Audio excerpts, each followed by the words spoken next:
छत्तीसगढ़ियों की सरकार नहीं चल रही है, उद्योगपतियों की सरकार चल रही है। अलग कानून, अलग व्यवस्था, सारे कानूनी प्रावधान दरकिनार, मजदूरों की जान की कीमत बेहद सस्ती। जो दस्तावेज सामने आए हैं सूचना के अधिकार के द्वारा चौंकाने वाले हैं।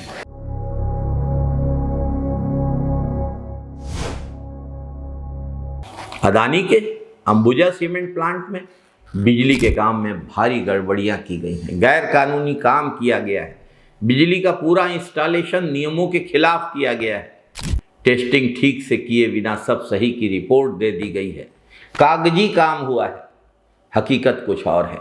लाइसेंस और तकनीकी जांच की प्रक्रिया को नज़रअंदाज किया गया है।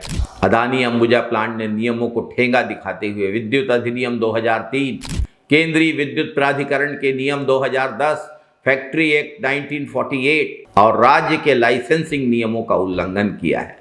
मतलब साफ है, बिना सही जांच के ही बिजली सिस्टम को चालू दिखा दिया गया। ये कागजी गड़बड़ी नहीं है, ये सीधे सीधे लोगों की जान से खिलवाड़ है, नियमों और कानूनों से खिलवाड़ है। अगर ऐसी बिजली व्यवस्था में कोई हादसा हो जाए तो किसकी जवाबदेही होगी, ये बताने का समय आ गया है। मजदूरों की जान खतरे में है। ये सिर्फ कागजी गड़बड़ी नहीं है, ये मौत को दावत देने जैसा काम है। याद रखिए, पहले भी सुरक्षा में चूक की वजह से कई प्लांटों में और खासकर अदानी के प्लांटों में मजदूर अपनी जान गंवा चुके हैं।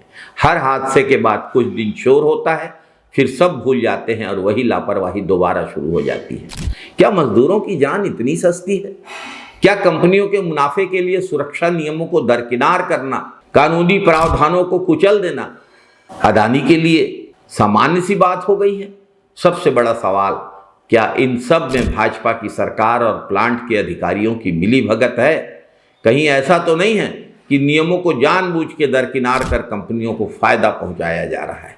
हमने इस गंभीर समस्या को बलौदाबाजार कलेक्टर के समक्ष दस्तावेजी सबूतों के साथ उठाया है। पूरे मामले की उच्च स्तरीय और निष्पक्ष जांच की मांग की है। दोषी अधिकारियों और कंपनियों पर सख्त कार्यवाही की मांग की है।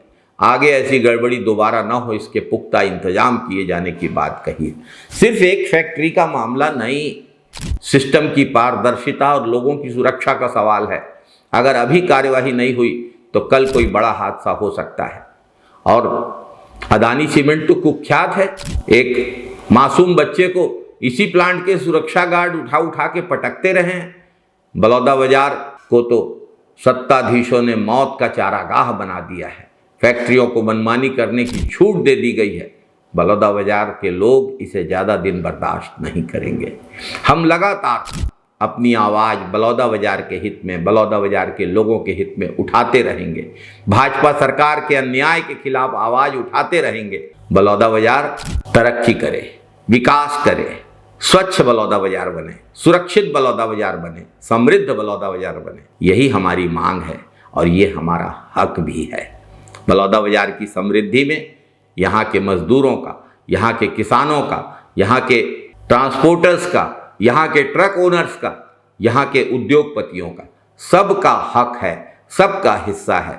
बाकी लोगों का हिस्सा लूट कर, नियमों को दरकिनार करके कोई सब कुछ लूटने की कोशिश ना करे। जय छत्तीसगढ़, जय हिंद।